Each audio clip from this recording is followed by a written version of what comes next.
Are clients treating you more like an employee than a valued expert? If so, you might be sabotaging yourself without even realizing it. In this video, I'm going to break down and reveal the counterintuitive reason why getting too close to your clients is actually hurting you and your business, and what to do instead so that you can position yourself as the irreplaceable expert that they can't live without. Now, if you're new here, my name is Hickman, and I've spent nearly 2 decades in the agency world working with clients from startups to Fortune 500 companies, and I've made every mistake in the book when it comes to client relationships.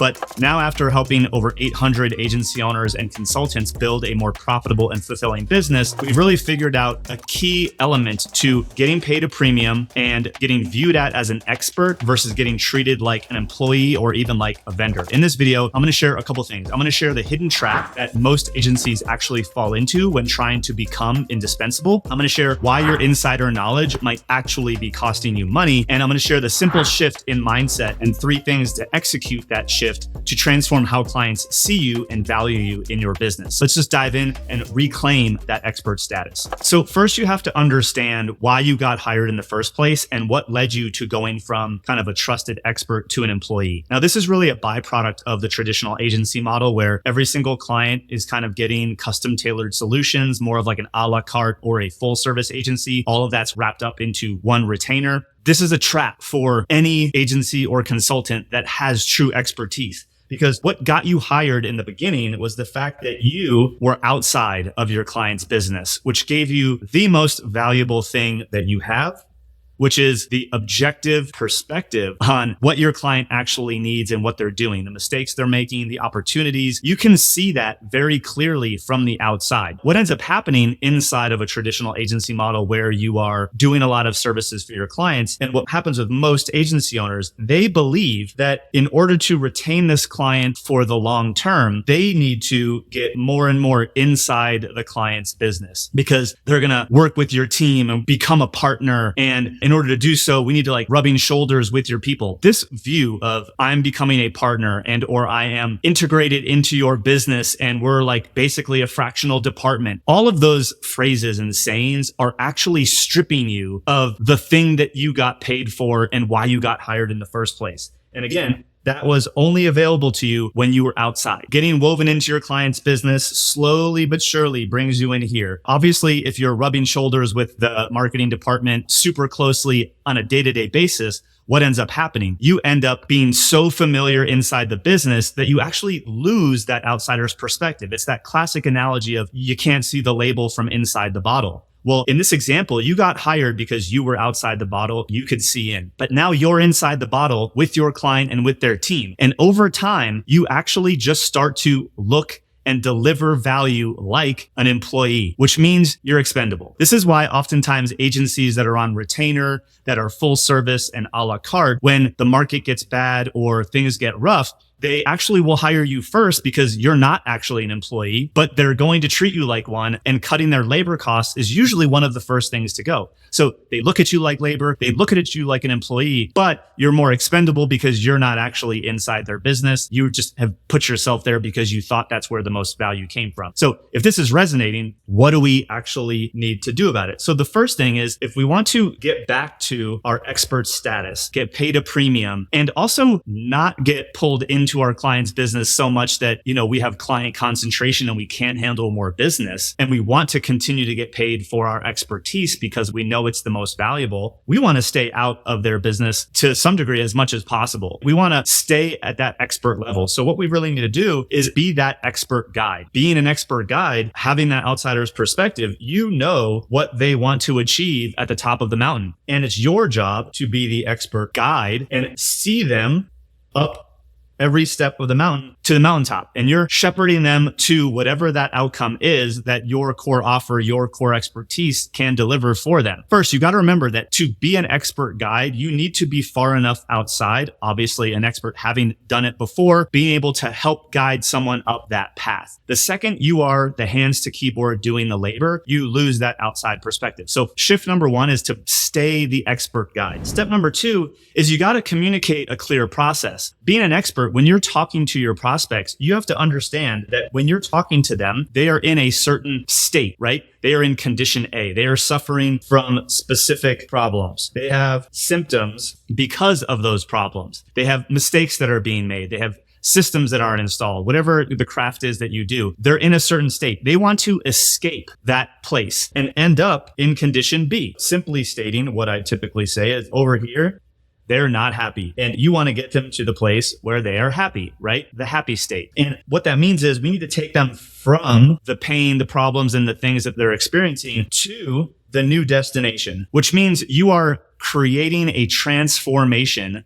that your client is going to get. There is an outcome. They are trying to get away from and escape their current state to arrive at a new place. And your core offer, your core solution should be a step-by-step blueprint to getting them from condition A to condition B. And this is why we have many of our clients and our members visually map their core offer into a multi-step process. And that multi-step process is what actually allows them to overcome the friction that exists, preventing them getting from A to B without you. So if they don't have your core offer, they're going to continue to run into the friction, which will be represented to them and communicated to them in the form of roadblocks that they've been experiencing, the alternatives that they've maybe been considering, certain perceptions that they might have, beliefs that they might have about how they actually need to get to that result that might be incorrect beliefs. They might not have a plan. They might not have the step-by-step roadmap. They might not have the skills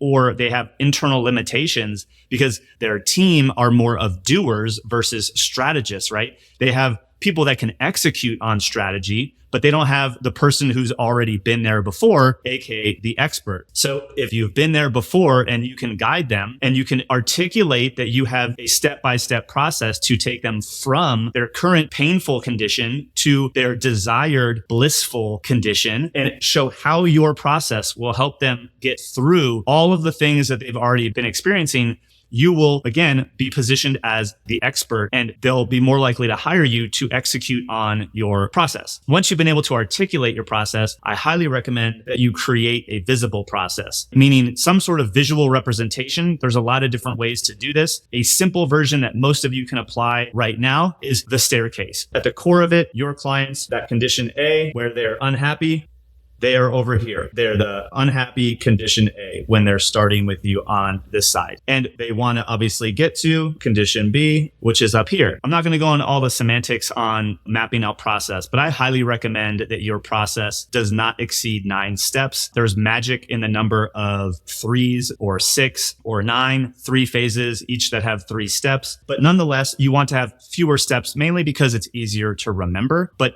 what you want to be able to do is say, hey, look, if this is your condition A, I'm going to walk you through a process. And the process, we're going to do this first. And only when we complete X, Y, Z in this step can we actually move to this step. And then move to this step, move to this step, move to this step, and then move to this step. Now, I like to personally break these things into phases. So if we're doing what I talked about earlier, you could have phase 1, phase 2, and phase 3. Or if you want to keep it simple, you might have a phase 1 and a phase 2, possibly right down the middle. But it really helps you articulate what milestones and what things need to happen. What's beautiful about having a visual model that you can either use in sales and or even the delivery part is when you understand that there are actually milestones that are happening at each step, you can start to help your client understand that certain things need to be done in a step 2 in order to be able to do step 3. Let's say you are helping people with sales and marketing, right? And step 2 is you helping them figure out how to get a steady lead flow. If you're going to be helping them, say, double or triple the number of clients that they bring in based on the sales and marketing activity that you are going to help them do, that could likely mean that the next step is that they're going to break fulfillment. If you are 2x, 3x, 5x the number of customers that you're serving, do you have enough bandwidth? Is the team set up to actually fulfill on that?